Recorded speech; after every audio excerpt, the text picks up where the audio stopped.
Okay, as initial step, you can go to search bar, search for run like this, tap on run application, type tpm.msc,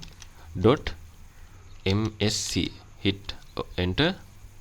So you can check your TPM version here. It should be show as at least 2.0 or above version. If it is TPM is low version, your motherboard will not be support Valorant because it needs at least 2.0 version.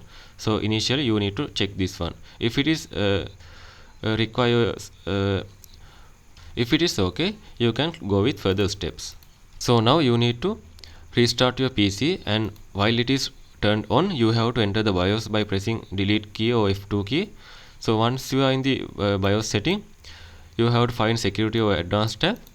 So there you will be able to find enable TPM, PTT, FTPM or security device support kind of things. So you have to enable secure boot under the boot or security menu, disable CSM, that means compatibility support module. If it is present, set the CSM to disable like this. Then after, restore factory keys under secure boot key management if it is available. So make sure to do these things. Once it is done, you can save the BIOS setting and reboot your computer.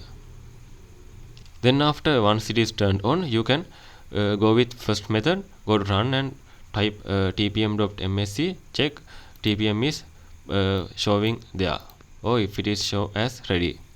And make sure your Windows installation is genuine and fully updated, and your motherboard should be support TPM and secure boot.